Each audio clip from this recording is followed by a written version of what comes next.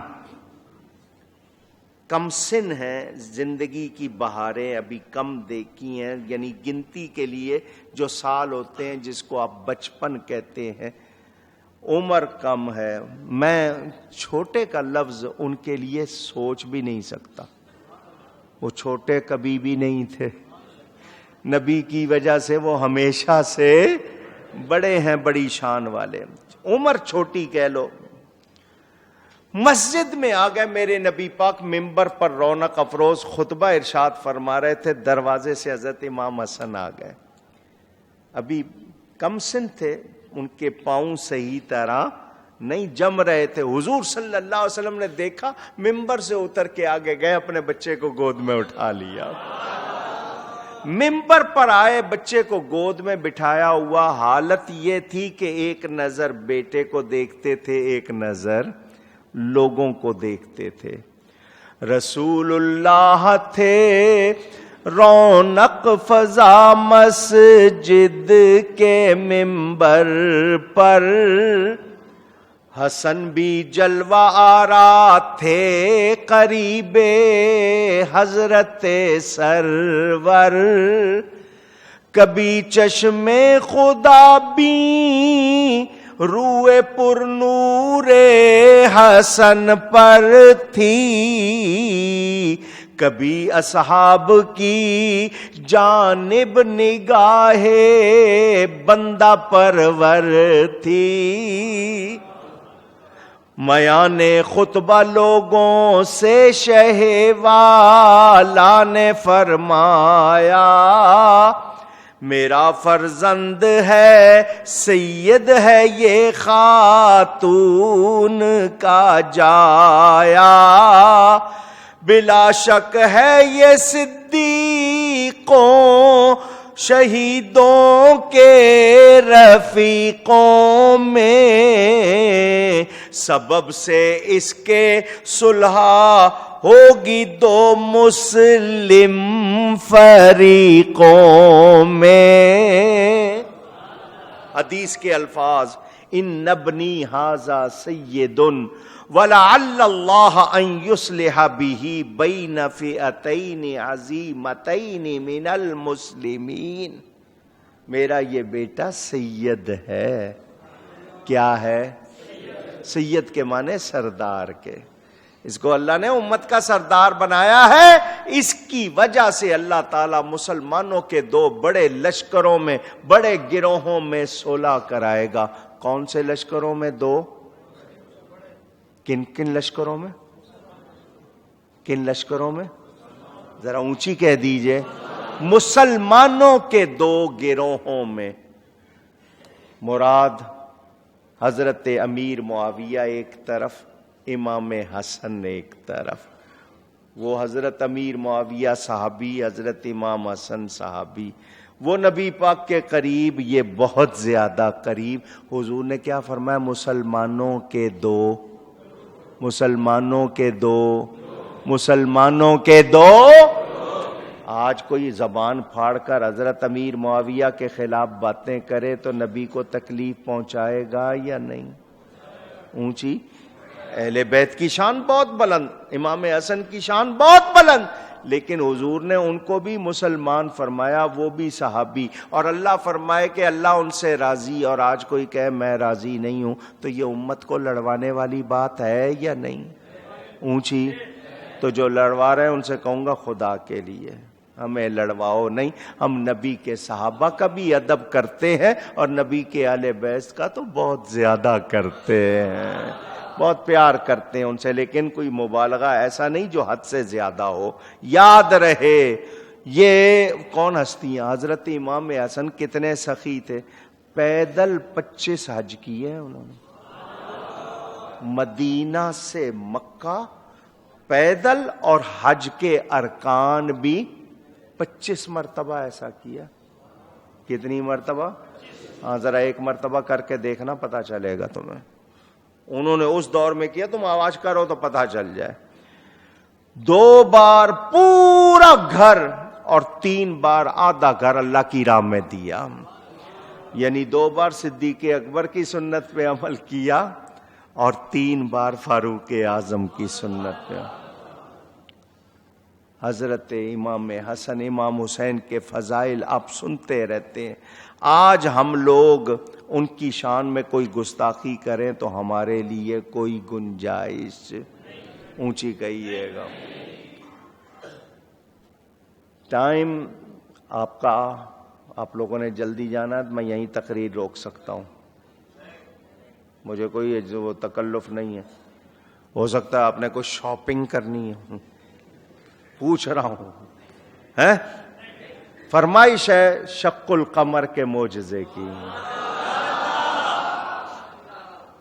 آپ کہو تو سناتا ہوں، نہ آئندہ کبھی سنا دیں گے. سننا چاہتے ہیں؟ اچھا، بہت اچھا جی، ضرور سناتا ہوں. اس سے پہلے آپ کو ایک بات بتا دوں.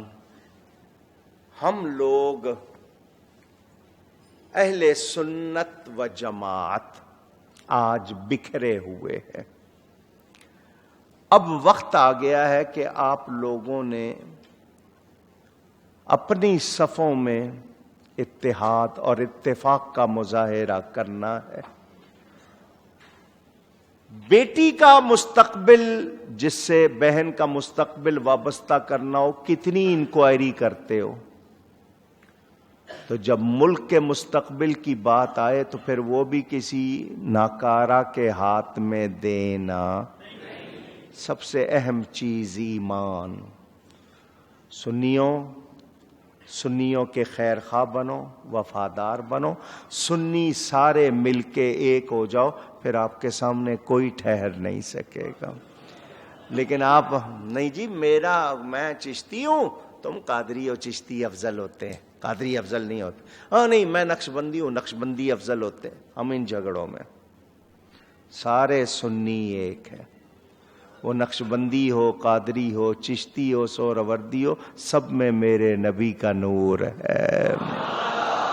سب ایک ہیں، سب ہم ماننے والے ہیں. ہاں ایک فرمائش یاد آ گئی، اس سے وہ بھی سنانی پڑے گی خواتین کی طرف سے، تو وہ بھی سن لیں. پھر میں آپ کو شق القمر کا معجزہ مختصر سناؤں گا اور اس پہ آج کی گفتگو مکمل. بغداد میں ایک ہستی کا مزار ہے جس کو حضرت بہلول دانا کہتے ہیں. حضرت بہلول، کچھ لوگ بہلول کہتے ہیں، بہلول ان کا نام. شہزادے تھے. کیا تھے؟ مگر مجذوب. یہ جو مجذوب ہوتے ہیں نا ان کو آپ نہیں پہچان پاتے. یہ دیکھنے میں لگتا ہے کچھ نہیں، اندر سے پورے کمال والے ہوتے ہیں. CID جیسے ہوتے ہیں نا، پتہ نہیں چلنے دیتے. مجذوب تھے، ظاہری ہوش و حواس میں نہیں. دنیا ان کو پہچانتی تھی. ایک تو شہزادے تھے، دوسرے ولی اللہ تھے. جو کہہ دیتے تھے وہ ہو جاتا تھا. بغداد میں بارش ہو رہی تھی. بادشاہ اس وقت ہارون رشید تھا، عباسی دور کی بات. بچے مٹی سے کھیلتے ہیں. حضرت صاحب مٹی گیلی ہو گئی تھی، اپنے پاؤں پر مٹی جما کر گھروندا بنا کے پاؤں نکال لیتے تھے، پھر دوبارہ اس طرح کرتے تھے. بچے کھیلتے ہیں نا. حضرت صاحب اس طرح کر رہے تھے. یہ بادشاہ اپنے چند لوگوں کے ساتھ گزرا. حضرت کو پہچانتا تھا، سلام کیا. حضرت جی کیا کر رہے ہو؟ فرمایا جنت میں گھر بنا رہا ہوں. مسکرایا، کہنے لگا مل سکتا ہے، بیچتے ہیں؟ فرمایا کوئی خریدار ہوگا دے دوں گا. کوئی خریدار ہوگا تو دھیان دو لفظوں پہ. کوئی خریدار ہوگا تو اختیار ہے نا. فرمایا کوئی خریدار ہوگا دے دوں گا. اس نے کہا جی میں ہوں. فرمایا 1000 دینار دے دے، سونے کا سکہ 1000 دے دے. وہ ہنسنے لگ گیا، یہ مٹی کا گھر، اس کے 1000. وہ مسکراتا ہوا چلا گیا کہ مجذوب ہے. چلا گیا. پیچھے پیچھے آ رہی تھی اس کی بیوی زبیدہ. بڑی نیک عورت تھی، بڑی خدمت کرنے والی، اللہ والوں سے بہت محبت رکھنے والی. نہر زبیدہ اس کا بڑا کارنامہ، مکہ تک پانی پہنچانے کا اس زمانے میں انتظام کیا. حضرت کو سلام کیا، حضرت جی کیا کر رہے ہو؟ فرمایا جنت میں گھر بنا رہا ہوں. حضرت جی مل سکتا ہے؟ حضرت کی نگاہیں حالانکہ مٹی کی طرف، اس نے گلے میں کوئی موتیوں کا ہار، فرمایا جو ہار پہنا وہ دے دے اور لے لے. وہ موتیوں کا ہار پہنا تھا، اس نے فوراً اتار کے دیا کہ راضی ہوئے ہیں، کہیں قیمت نہ بدل جائے، مہنگا نہ کر دیں، موڈ نہ بدل جائے کہ نہیں دے رہا. اس نے فوراً دے دیا. حضرت نے ایک گروندے میں ڈال کے فرمایا یہ تیرا ہو گیا. یہ وہ خوش ہو گئی. یہ دونوں واپس اپنے محل چلے گئے. ہارون رشید نے خواب میں دیکھا جنت میں ٹہل رہا ہے. کہاں؟ جنت میں ٹہل رہا ہے. ٹہلتے ٹہلتے ایک محل نظر آیا موتیوں کا بنا ہوا، اس پہ لکھا ہوا زبیدہ زوجہ ہارون رشید. اندر جانے لگا تو دربان نے، فرشتے نے روک دیا. میری بیوی کا گھر ہے. انہوں نے کہا تیری بیوی کا ہے، تیرا. کچھ سمجھے ہو؟ کیا سمجھے ہو؟ ضروری نہیں ہے کہ شوہر ہی جائیں، بیویاں بھی جا سکتی ہیں جنت میں. آپ سمجھتے ہیں ہم لے کے جائیں گے؟ ہو سکتا ہے آپ باہر کھڑے رہو اور وہ چلی جائیں. بیویوں کے ساتھ برا سلوک نہیں کیا کرو. اور بیویوں سے بھی گزارش ہے شوہروں پہ تھوڑی سی مہربانی کیا کریں، مارا وارا نہ کریں، ان کو گالیاں نہ دیا کریں، ان کو تنگ نہ کیا کریں. دونوں رشتے کائے کے ہیں؟ پیار کے. کون سے رشتے ہیں؟ اونچی. دونوں طرف معاملہ بگڑا ہوا ہے آج کل. میرے پاس جتنی شکایتیں آتی ہیں آپ ساری سنیں تو آپ حیران رہ جائیں. لطیفے تیار ہو سکتے ہیں بہت سارے. خیر جی تیری بیوی کا ہے. اس نے کہا میری بیوی؟ کہا جی ہم کب کہہ رہے ہیں ہماری، تمہاری بیوی کا ہے. تو میں اندر جانا چاہتا ہوں. انہوں نے کہا تم جا سکتے. اس سے ذرا خواب میں فرشتے سے، آخر بادشاہ تھا نا، میری بیوی کا میں جاؤں؟ وہ اتنا کہا تو آنکھ کھل گئی. آنکھ کھل گئی. پاس بیوی زبیدہ. اس سے پوچھنے لگا تو نے کیا نیکی کی ہے؟ میں نے جنت میں تیرا گھر دیکھا ہے، جنت میں تیرا. اس نے کہا الحمدللہ. خوش ہو گئی. میں نے بہلول سے خریدا تھا، میرا سودا سچا نکلا. میرا سودا، موتیوں کا ہار دیا تھا، تو نے دیکھ لیا میرا سودا سچا. وہ کہنے لگی وہ تو مجھے بھی دے رہے. وہ کہنے لگا مجھے بھی دے رہے تھے، میں نے تو نہیں لیا. اس نے کہا تیری قسمت، لیکن یہ کہ مجھے پتا چل گیا میں نے خریدا ہے تو مجھے واقعی گھر مل گیا. تو نے دیکھ لیا. وہ دوڑا ہوا پھر گیا باہر، دیکھا تو حضرت صاحب اسی طرح گروندے بنا رہے تھے. حضرت بولول جا کے کہنے لگا حضرت جی کیا کر رہے ہو؟ فرمایا جنت میں گھر بنا رہا ہوں. حضرت جی مل سکتا ہے؟ فرمایا کو خریدار ہوگا دے دوں گا. حضرت جی میں ہوں، کتنی قیمت؟ فرمایا بادشاہی چھوڑ دے لے لے. بادشاہی چھوڑ دے لے لے. حضرت جی زبیدہ کو تو بڑا سستا دے دیا. فرمایا اس نے بن دیکھے لیا، تو دیکھ کے لے رہا.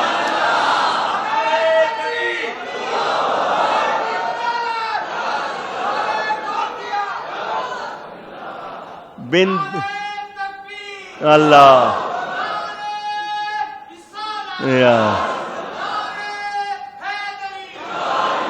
بن دیکھے کی قیمت اور ہوتی ہے دیکھے کی قیمت.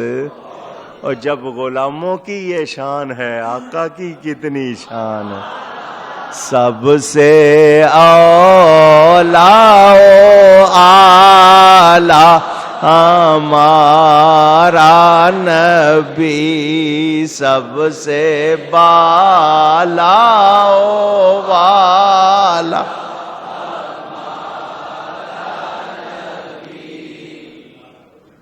ابو جہل اینڈ پارٹی. شاہ یمن حبیب یمنی کے پاس گئے، یمن کے بادشاہ. ہماری برادری، ہمارے خاندان، ہماری قوم کا ایک فرد بڑا سچا، بڑا خوبصورت، بڑا پیارا، بڑا نیک، اچانک اس نے نبوت کا دعویٰ کر دیا ہے اور کہہ رہا ہے کہ ہمارے خدا جھوٹے، ایک خدا کو مانو، ہمارے باپ دادے کے دین کے خلاف بات کر رہا ہے۔ ہم اکیلے اس سے مقابلہ نہیں کر سکتے، ہم لڑیں گے خاندانی جنگ ہو جائے گی۔ بادشاہ تو اپنے کچھ بندے بھیج دے جو اس کا معاملہ ختم کر دیں، معاذ اللہ، ہماری ان سے جان چھوڑا دو، ہم تمہارے پاس فریاد لے کے آئے۔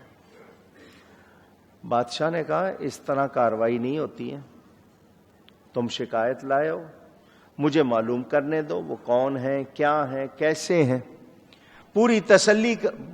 ابو جہل کہنے لگا بڑے جادوگر ہیں۔ بادشاہ ان کو بلانا نہیں، تجھ پہ بھی جادو چل جائے گا، تو نے اگر ان کو دیکھ لیا تجھ پہ بھی جادو کر دیں گے، وہ جو آتا ہے جادو کر دیتے ہیں اور پھر جادو کے اثر سے وہ بندہ نکلتا نہیں ہے۔ بادشاہ کے پاس جادوگر بھی بیٹھے تھے، وہ کہنے لگے تو ہمارے بادشاہ کی توہین کر رہا ہے، ہم جادوگر ہیں، ہم جیسا جادوگر کسی ماں نے جانا نہیں، کون ہے جو ہم سے جادو میں مقابلہ کرے؟ وہ ابو جہل تھوڑا سا ٹھنڈا پڑا۔ بادشاہ نے کہا میں اس بارے میں جو کر سکتا ہوں دیکھوں گا، تسلی کروں گا، اگر واقعی کوئی ایسا مسئلہ ہوا تو پھر میں جو کر سکتا ہوں کروں گا، اور اگر نہیں تو پھر معذرت۔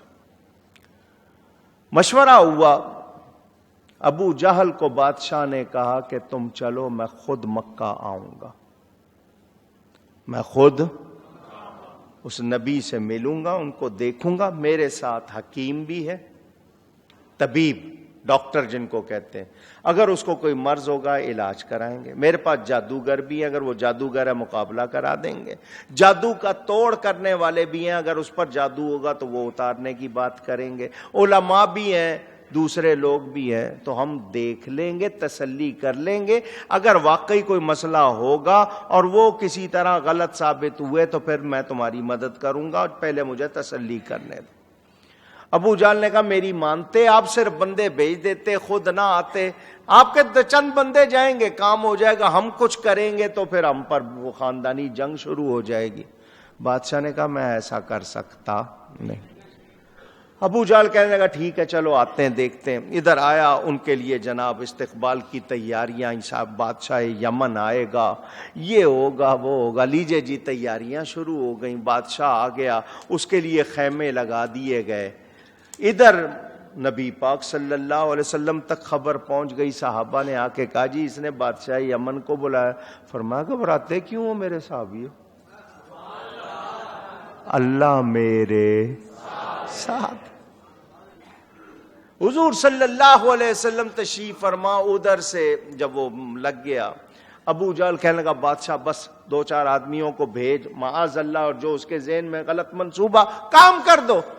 بادشاہ نے کہا میں اتنی دور سے سفر کر کے آیا ہوں، مجھے ان سے ملنے دو۔ بادشاہ ہمیں ڈر ہے تجھ پر بھی جادو چل جائے گا۔ لوگوں نے پھر کہا ذرا ٹھنڈا رہو، چھری تلے دم لے، ذرا اتنا اتاولا نہ ہو۔ بات تو وہ چاہتا نہیں تھا کہ حضور کی ملاقات ہو بادشاہ سے، وہ چاہتا نہیں۔ کہنے لگا اچھا پھر ایک بات مان لیں، وہ آئیں تو ان کو عزت نہ دی جائے، کوئی ان کے لیے کھڑا نہ ہو، کوئی ان کے لیے آواز۔ سب سے پہلے نبی کے لیے کھڑے ہونے سے کس نے روکا؟ سوچو کہاں سے کڑی ملی ہے، روکنے والا کون ہے، اس کا کہنا مانو گے؟ سوچ لینا۔ اس نے کہا کھڑے نہیں ہونا، لوگوں نے کہا اچھا ٹھیک ہے۔ دو بندے آئے حضور صلی اللہ علیہ وسلم کے پاس، بادشاہ یمن آیا آپ سے ملنا چاہتا ہے۔ فرمایا چلو۔ حضور بڑے آرام سے، صحابہ نے کہا ہم فرمایا نہیں تسلی رکھو، حضور تشریف لے گئے۔ ادھر ابو جہل کہہ رہا تھا سنگیو ساتھیو یاد رکھنا جب وہ آئیں تو کسی نے کھڑے ہونا۔ سب نے کہا بالکل یاد ہے، بار بار یاد دلا رہا تھا۔ حضور صلی اللہ علیہ وسلم خیمے میں داخل ہوئے، بادشاہ جو تخت پر بیٹھا ہوا تھا اس نے نبی کا چہرہ دیکھا تو اٹھ کر کھڑا ہو گیا۔ بادشاہ کھڑا ہوا تو سارے کھڑے ہو گئے. ابو جہل کہنے لگا دیکھا میں نے پہلے ہی کہا تھا وہ آئیں گے جادو چل جائے گا. دیکھو بادشاہ بھی کھڑا ہو گیا, سارے کھڑے ہو گئے, میں پہلے ہی رو رہا تھا. کس کو تکلیف ہوئی؟ سوچ لینا نبی کی تعظیم سے روکنے والا کون ہے, سوچ لینا. بادشاہ اپنے تخت سے اترا, آگے بڑھ کر حضور کا استقبال کیا, اپنے ساتھ تخت پر لے گیا. ابو جہل کہنے لگا دیکھا جادو چل گیا, جادو چل گیا, جادو چل گیا. لوگوں نے کہا چوپ. بادشاہ نے جب حضور کو اپنے پاس بٹھایا, حضور نے فرمایا مجھے کیوں بلایا ہے؟ اس نے کہا جی میں نے سنا ہے آپ نبوت کا دعویٰ کرتے ہیں, تو ذرا اپنے بارے میں بتائیے. حضور نے خطبہ پڑھنا شروع کیا. اللہ کی حمد و ثنا, دین کے بارے میں قرآن کی آیات. بادشاہ بڑے غور سے سن بھی رہا ہے, دیکھ بھی رہا ہے. ابو جہل نے کہا دیکھ لو, دیکھ لو, چل گیا جادو. بادشاہ کو دیکھو کتنے غور سے سن رہا ہے, کتنے غور سے دیکھ رہا ہے. میں تو پہلے ہی کہتا تھا نام بلاؤ. لوگوں نے کہا چپ ہو جا, کتنی دیر اس طرح بولتا رہے گا. حضور صلی اللہ علیہ وسلم نے جب خطبہ پڑھ کے باتیں اپنی بتا دیں ساری, بادشاہ نے کہا مجھے تھوڑی سی اجازت دیجئے, میں اپنے ساتھیوں سے مشورہ کر لوں. فرمایا ضرور. وہ اپنی ٹیم کو لے کر بادشاہ ایک طرف چلا گیا. ڈاکٹر بھی ہے, اس میں عالم بھی ہیں, اس میں کاہن بھی ہیں, اس میں اس کے ساتھ جو جادو کرنے والے بھی ہیں, جادو کا توڑ کرنے والے بھی ہیں, وہ سارے ان کو لے کے چلا گیا. علماء سے پوچھا کیا کہتے ہو اس شخص کے بارے میں, کیا یہ پاگل ہے, کیا اس کے دماغ میں کچھ خلل ہے؟ ان عالموں نے کہا بادشاہ تو نے خطبہ نہیں سنا, تو نے خطبہ نہیں سنا؟ ایسی عالمانہ حکیمانہ باتیں, ان کے منہ سے تو موتی جھڑ رہے تھے. دنیا میں ان جیسا کوئی عالم نہیں ہوگا. پاگل ایسی باتیں کرتے ہیں, ان کو کوئی دماغی خرابی نہیں. اس نے ڈاکٹروں سے پوچھا جو حکیم طبیب, کیا کہتے ہو بیمار تو نہیں ہے؟ کہ بادشاہ تو نے چہرہ نہیں دیکھا, اس کا چہرہ اتنا پیارا ہے, بیمار دیکھ لے تو تندرست ہو جائے. ایسے چہرے بیماروں کے نہیں ہوتے, ان جیسا تو چہرہ کسی کا نہیں ہوگا. وہ کمال حسن حضور ہے کہ گمان نقص جہاں نہیں. یہی پھول خار سے دور ہے, یہی شمع ہے کہ دھواں نہیں. اور پیر میر علی شاہ صاحب کیا کہتے ہیں, اس صورت نوں میں جانا کا کہ جان جہان کا. سچ آکھاں تے رب دی شان آکھاں, سچ آکھاں تے رب دی شان آکھاں. جس شان تو شان سب بنیاں. میرے نبی جیسا بادشاہ تو نے چہرہ نہیں دیکھا, یہ بیماروں کے چہرے نہیں ہیں. اس نے جادوگروں سے پوچھا کیا سمجھتے ہو جادوگر؟ انہوں نے کہا بالکل نہیں. اور جادوگروں پہ تو پھٹکار ہوتی ہے, اس پہ تو نور ہی نور ہے. یہ جادوگر بھی. جادوگروں نے کہا بادشاہ ایک بات بتاتے ہیں, جادو کا اثر زمین کی چیزوں پہ ہوتا ہے, آسمان کی چیزوں پر. اگر تو نے تسلی کرنی ہے کہ یہ اللہ کے سچے نبی ہیں تو ہم دو باتیں تجھے بتا دیتے ہیں. پہلی بات تو یہ کہ جادو والے کاہن دل کی بات بتا سکتے ہیں, دل کی بات ٹھیک نہیں کر سکتے. بتا سکتے ہیں, ٹھیک نہیں. تو تیرے دل میں کوئی بات ہو جو تو جانتا ہے، تیرے سوا کوئی نہ جانتا، اور تو اس کو ٹھیک کرانا چاہتا ہو، تو ان کو کہے وہ بتا بھی دیں، ٹھیک بھی کر دیں۔ اگر ایسا کر دیں گے تو اللہ کے سچے نبی ہیں۔ کاہن صرف بتا سکتا ہے، ٹھیک کر سکتا نہیں۔ جادو کے توڑ، جادوگروں نے کہا بادشاہ زمین کی چیزوں پر آج جادو کا زور چلے گا، آسمان پہ نہیں۔ تو جاننا چاہتا ہے یہ اللہ کے سچے نبی ہیں، تو ان سے کہے چاند کو 2 ٹکڑے کر کے دکھا دے۔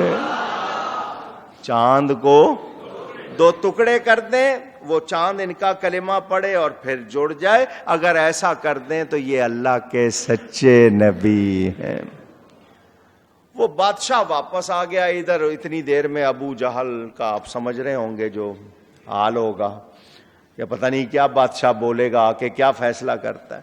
بادشاہ نے آ کر کہا اے محمد صلی اللہ علیہ وسلم، کیا آپ کوئی معجزہ بھی دکھا سکتے ہیں؟ ابو جہل کہنے لگا اوہو، میں پہلے کہہ رہا تھا مت بلاؤ، بات معجزے پہ آ گئی۔ معجزے تو ہم صبح و شام دیکھتے ہیں، وہ تو معجزے تو فوراً نہ دکھا دیں گے، میں تو پہلے ہی کہہ رہا تھا۔ ان کا چپ کر ذرا سن۔ حضور نے فرمایا کیا دیکھنا چاہتے ہو؟ بادشاہ نے دونوں باتیں کر دی، میرے دل کی بات بتا دیں، اس کو ٹھیک کر دیں، چاند کو اشارہ کریں 2 ٹکڑے ہو جائے، آپ کا کلمہ پڑھے اور پھر مل جائے۔ فرمایا بادشاہ تو نے اپنے ساتھیوں سے مشورہ کیا، میں ذرا اپنے رب سے پوچھ لوں۔ حضور صلی اللہ علیہ وسلم نے مصلی بچھایا، 2 رکعت پڑھ کے دعا کے لیے ہاتھ اٹھانے لگے۔ ادھر سے جواب آیا محبوب کیا یہ کہنے لگے ہو کہ چاند 2 ٹکڑے ہو جائے؟ وَسَخَّرَ لَكُم مَّا فِي السَّمَاوَاتِ وَمَا فِي الْأَرْضِ جَمِيعًا مِّنْهُ، جو کچھ آسمانوں میں ہے، جو کچھ زمینوں میں ہے، محبوب ہم نے تمہارے لیے مسخر کر دیا، تم ہمارے تابع، ہماری خدائی تمہارے تابع۔ اللہ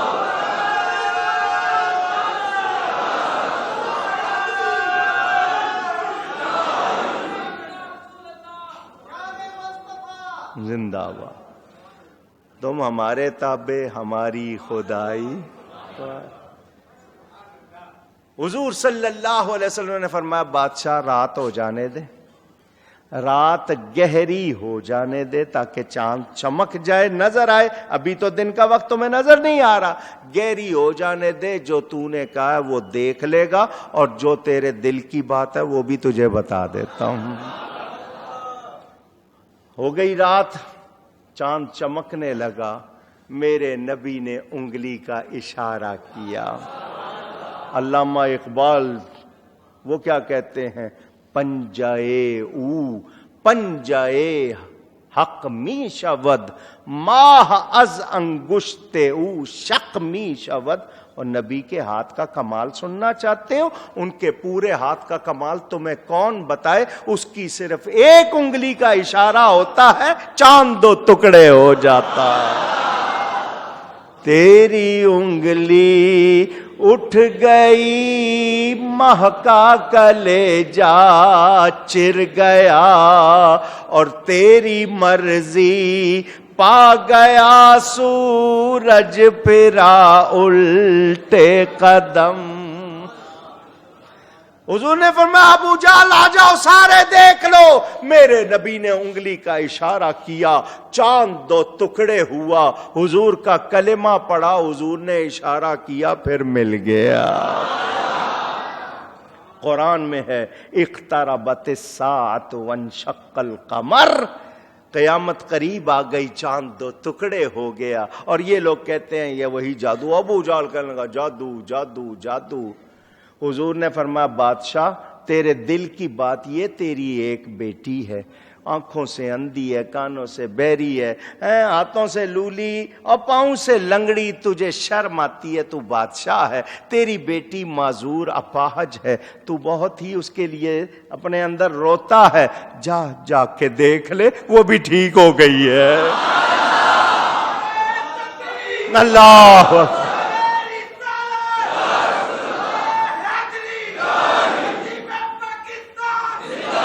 ابو جال کہنے لگا جادو ہو گیا، جادو ہو گیا۔ بادشاہ نے کہا ابو جال تیرا شکریہ، تیرا تو نے نبی سے ملوا دیا۔ یہ سچے نبی ہیں۔ میں گھر جاتا ہوں، میری بیٹی ٹھیک ہو گئی تو میں ایمان لے آؤں گا۔ یہ کام نبی کے سوا کوئی اور کر سکتا نہیں۔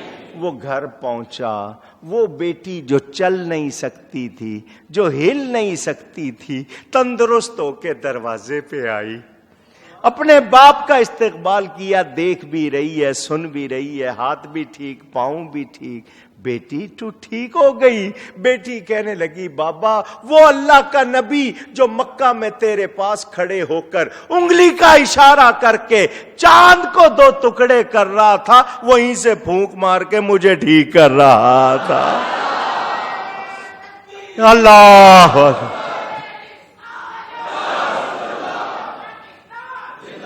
میں نے تو ان کا کلمہ پڑھ لیا ہے بابا، میں ان کی دیوانی ہو گئی ہوں، میرا جی چاہتا ہے بس ان کے قدموں میں جا کے رہوں۔ وہ جو کہتی ہے شاعر ترجمانی کرتا ہے، لڑکی نے کہا ایک ماہ مدن گورا سا بدن، ایک ماہ مدن گورا سا بدن، نیچی نظریں کل کی خبریں، وہ دکھا کے پھبن اور سنا کے سخن، میرا پھونک گئے سب تن من دھن۔ میں تو ان کی دیوانی ہو گئی ہوں بابا، تم بھی ان کا کلمہ پڑھ لو، وہ اللہ کے سچے نبی۔ ابو جال نے کوشش کی تھی کسی طرح شاہ یمن کو ملا کر نبی کے دین کو یا نبی کو معاذ اللہ ختم کر دے، مگر اللہ تعالی نے نبی کی برکت سے ہی پورے یمن میں اسلام پھیلا دیا، دنیا میں اسلام پھیلایا۔ میرے نبی کی برکات ہیں۔ کل بھی وہ زندہ تھے، آج بھی وہ زندہ ہیں۔ کل بھی انہی کا نظام تھا، آج بھی انہی کا نظام ہے۔ ہم کل بھی ان کے غلام تھے، آج بھی ان کے، اور ان کے غلام رہنا چاہتے ہیں۔ میرے دوستو، اللہ نے ایک روزہ اور دے دیا، ہم نے اس میں کچھ اللہ کے پیاروں کا کچھ ذکر کر لیا، مگر مجھے اور آپ کو پھر یہی سوچنا ہے۔ ہم چاند آپ نے اب تو دیکھنا نہیں، کیونکہ اب تو فیصلہ ہو ہی گیا نا، کل نظر آ جاتا تو دیکھنا، آج کون دیکھے گا، سارے بازاروں میں ہوں گے۔ اعتکاف والے اعتکاف سے اٹھیں گے، ان کو ہار پہنائے جائیں گے، یہ سمجھیں گے پتہ نہیں ہم نے کیا کام کر لیا ہے۔ ویسے ہی نفس پھولتا ہے، میں جناب کچھ ہو گیا ہوں، 2 حج 2 عمرے، وہ محبت سے پہناتے ہیں، نفس نہیں پھولنا چاہیے۔ شیخ سعدی کیا فرماتے ہیں، عام لوگوں کا طریقہ یہ ہے عبادت کر کے کہتے ہیں یا اللہ قبول کر لے، خاص لوگ کہتے ہیں یا اللہ معاف کر دے، یا اللہ۔ عام کہتے ہیں قبول کر لے، خاص کہتے ہیں کیا مطلب ہم سے صحیح طرح کچھ ہو سکا نہیں۔ تو ہم تو یہ صرف دکھاوے کے لیے، لیکن میں کہتا ہوں آپ ہار بھی پہننا، آپ جانا، جا کے آپ نے کپڑے لینے ہوں گے لینا، آپ کو تیاری کرنی ہے عید کی کرنا، مگر صبح فجر تو پڑھ لینا۔ سارے آؤ گے عید پڑھنے، فجر کتنوں نے پڑھی ہوگی ذرا پوچھنا اپنے آپ سے، وہ فرض نماز ہے، بھولے ہوں گے۔ ہم نے رمضان میں جاگنا سیکھا مگر آئندہ دنوں میں نہیں جاگیں گے، ہم نے رمضان میں مسجد آنا سیکھا، آئندہ دنوں میں نہیں آئیں گے۔ اگلے جمعے میں ڈھونڈ رہا ہوں گا لوگوں کو، مسجدیں مرثیہ خواں ہیں کہ نمازی نہ رہے، ہم لوگ بھول جانے والے۔ سنو، میں جانتا ہوں آپ بھولو گے، میں کتنا زور دے لوں آپ بھولو گے، مگر اپنے آپ کو اتنا دور نہ کر لینا کہ کہیں آپ کے پاس ایمان کی تھوڑی سی حرارت بھی نہ رہے۔ ہمیں سوچنا ہے۔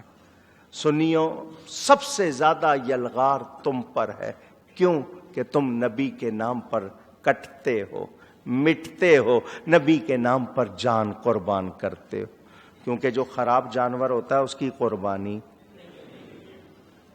نہیں سمجھے ہو، جس جانور میں نقص ہو اس کی قربانی، نبی کے نام پر قربان ہوگا تو سنی ہوگا۔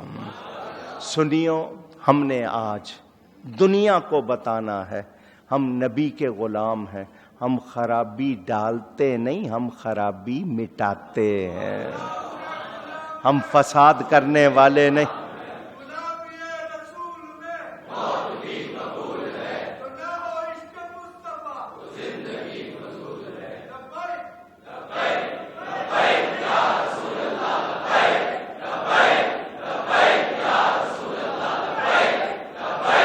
لبیک یا رسول، جزاکم اللہ۔ ماشاء اللہ، اچھی بات ہے، بہت خوشی ہوتی ہے آپ کا یہ جوش جذبہ دیکھ کے، مگر اس کا اظہار بھی چاہیے، ہیں جو ہو نہ عشق مصطفیٰ تو زندگی فضول، تو عشق مصطفیٰ کا اظہار بھی کرنا ہے۔ غلامی رسول میں داڑھی قبول نہیں، ٹوپی پہننا قبول نہیں، نماز قبول نہیں، میٹھی زبان قبول نہیں، تو پھر موت قبول ہے؟ سوچو۔ تو ہم نے اپنے اندر انقلاب لانا ہے، اور آج کی رات جو آئے گی، جو چاند رات ہے، یہ بہت خاص رات ہے، اس کا نام لیلۃ الجائزہ۔ پورے مہینے جس نے محنت نہیں کی وہ آج کی رات کر لے تب بھی بخشا جائے گا۔ توبہ کریں، اپنے آپ کو ٹھیک کریں، اپنی عورتوں سے اچھا سلوک کریں، اپنے بچوں سے اچھا سلوک کریں، ان کو نیکی کی تعلیم دیں، بے حیائی برائی سے بچائیں، یہ آپ کی ذمہ داری ہے، اس میں رعایت کی کوئی گنجائش نہیں ہے۔ نمازی بنے، مسجدوں کا احترام۔ میں نے پچھلے جمعے پھر کہا تھا، آپ کو پھر کہہ رہا ہوں، یہ جو جانوروں والی تصویروں والی ٹی شرٹ مسلمان ہرگز نہ پہنے، جن پہ غلط جملے لکھیں اپنے بچوں کو وہ بھی نہ پہنائیں۔ ننگے سر نماز نہیں پڑھنی، ننگے سر نماز اونچی، جو کہنا ہو جاتی ہے تو اسے کہنا پھر نبی نے کیوں نہیں پڑھی، صحابہ نے کیوں نہیں پڑھی، کیا ان کو مسئلہ معلوم نہیں تھا؟ تمہیں زیادہ جمعہ ناغہ نہیں کرنا، سنی مسجد میں جا کے جمعہ پڑھنا ہے۔ حضور فرماتے ہیں جو جمعہ پڑھنے نہیں آتے میرا جی چاہتا ہے ان کے گھروں کو آگ لگا دوں۔ جمعے کی پابندی کرو، ایک جمعے سے دوسرے جمعے تک پابندی کرو گے، نیکی پورے ہفتے کے گناہ معاف ہو جاتے ہیں۔